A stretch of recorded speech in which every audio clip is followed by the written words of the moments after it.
नमस्कार, मेरा नाम संजय कुमार। मैं बताना चाह रहा हूँ भावनाओं के गुलाम क्यों नहीं बनना चाहिए। भावनाओं के गुलाम बनने से क्या क्या हो सकता है दिक्कत, और ऐसी उलझनों में पड़ने से बच जाएंगे जो कि आपको जिंदगी में कई गुना आगे बढ़ा सकता है और अच्छा जीवन व्यतीत करने में मदद कर सकता है। अगर आप भावनाओं के गुलाम नहीं बनते हैं तो इसमें आपको समझना है कि आखिर ऐसी कौन कौन सी बातें हैं जिसके माध्यम से हम भावनाओं के गुलाम नहीं बन सकते, बल्कि हम सही व्यवहार करने में सक्षम हो, सही निर्णय लेने में सक्षम हो, तार्किक और दृष्टिकोण अपना करके सही से निर्णय लेने में हम अ, योग्य हो। ऐसा करने के लिए आपको कुछ महत्वपूर्ण बातों को ध्यान में रखना होगा।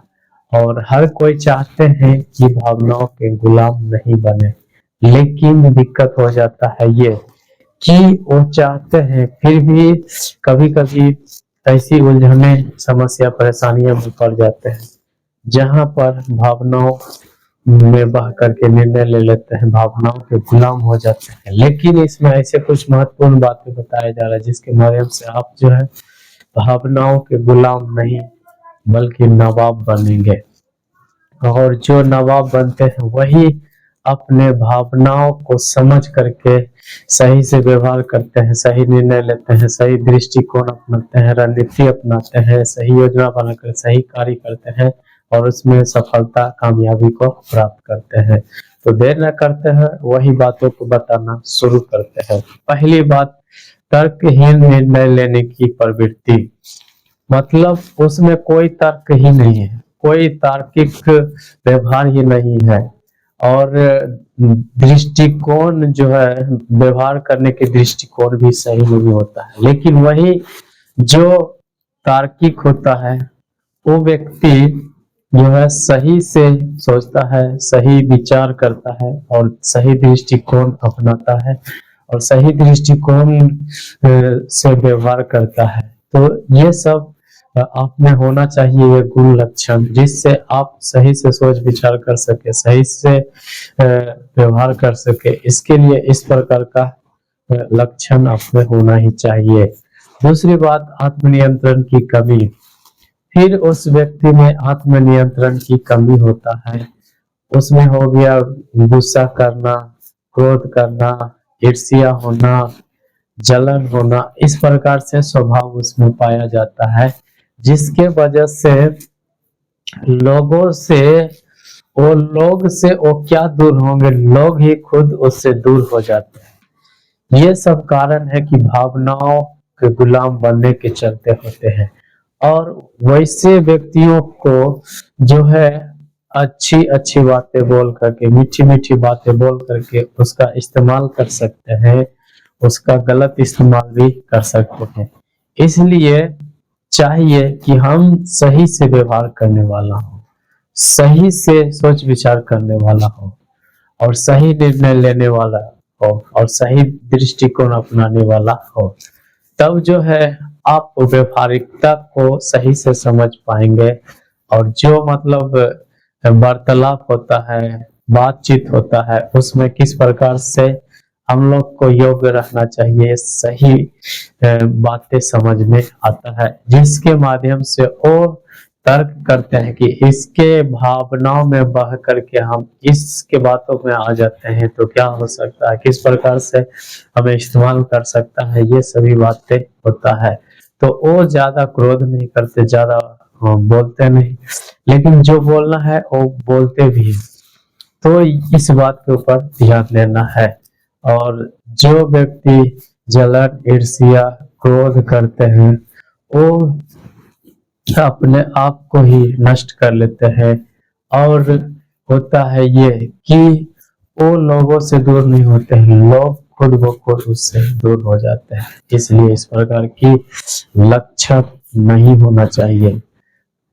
कहा जाता है कि क्रोध जब आए तो उस वक्त रुक जाना चाहिए, और जो व्यक्ति रुक जाता है तो वो व्यक्ति अपने क्रोध को नियंत्रित कर लेता है, और नियंत्रित करने से, अनुचित काम करने से रुक जाता है। जिससे बाद में पछतावा नहीं हो। क्रोध में आकर कोई ऐसी काम कर दिए जिसके लिए बाद में बहुत पछतावा होता है, बहुत पछताते रहते हैं, तो उसके कारण से मानसिक रूप से ग्रस्त हो जाते हैं, मानसिक शांति नहीं प्राप्त होता है, ये सभी बातें होता है। तीसरा है भावनात्मक शोषण का खतरा।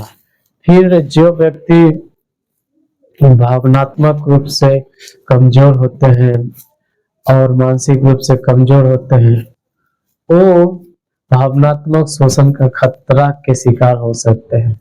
जैसे कि लोगों के द्वारा इस्तेमाल किया जाना, सही से मान सम्मान नहीं मिलना, क्योंकि उसका रवैया है, उसका व्यवहार है, इसी वजह से उसका मान सम्मान नहीं होता, सही से व्यवहार उसके संग नहीं किया जाता है, यही सब कारण से। इसलिए हम लोग को भावनाओं के गुलाम नहीं बल्कि नवाब बनना है, और जो नैतिक बातें हैं उस प्रकार से सोच विचार करने की कोशिश करना है, तब जा करके आप भावनाओं के गुलाम नहीं बल्कि नवाब बन पाएंगे। चौथा बात मानसिक शांति और आत्मनिर्भरता है। जो व्यक्ति भावनाओं के गुलाम नहीं होते हैं उसके अंदर मानसिक शांति होता है, आत्मनिर्भरता होता है, मतलब उसे लोग समाज के द्वारा अस्वीकार किया जाता है, लेकिन वो व्यक्ति पूरा शांत रहता है, अच्छा महसूस करते हैं और बोलते हैं कुछ ही हुआ ही नहीं, इस प्रकार से, क्योंकि उसके अंदर आत्मनिर्भरता होता है, खुद के ऊपर भरोसा होता है, खुद के ऊपर विश्वास होता है, ये सब कारण है। इसमें वो निराश नहीं होता, परेशान नहीं होता है, और इसी से वो भावनाओं के गुलाम नहीं बल्कि नवाब बन के रहते हैं। मतलब कहें पूरा कॉन्फिडेंस उसमें होता है, इस वजह से वो शांति से रहता है, पूरा अच्छा महसूस करता है। चौथा है परिस्थितियों का प्रभावी ढंग से सामना करना।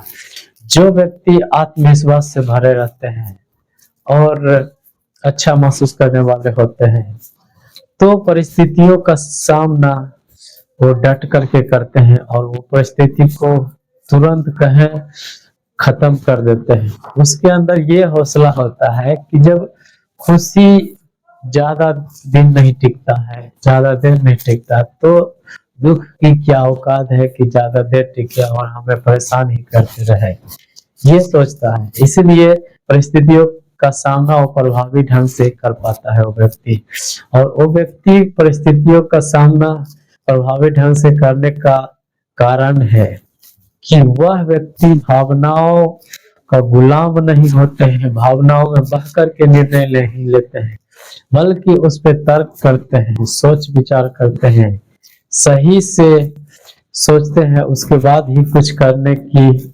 कोशिश करते हैं या कुछ प्रतिक्रिया देते हैं, जिससे बड़ा प्रभाव पड़ता है। तो ये सब सोचना है, और हम लोग को भी, क्योंकि विपरीत परिस्थिति में जो व्यक्ति स्थिर रहता है, शांत रहता है और सही से सोच विचार करने के बाद ही कुछ प्रतिक्रिया देता है, कुछ ठोस कदम उठाता है कुछ करने के लिए, वो व्यक्ति विपरीत परिस्थितियों का सामना बड़े ही आसानी से कर सकेगा और वो भावनाओं के गुलाम नहीं बल्कि नवाब बन पाएगा। तो मैं उम्मीद करता हूँ ये वीडियो आप लोग को अच्छा लगा होगा। उत्साह बढ़ाने के लिए लाइक कीजिए, शेयर कीजिए और कमेंट करके बताइए कि ये वीडियो आपको कैसा लगा।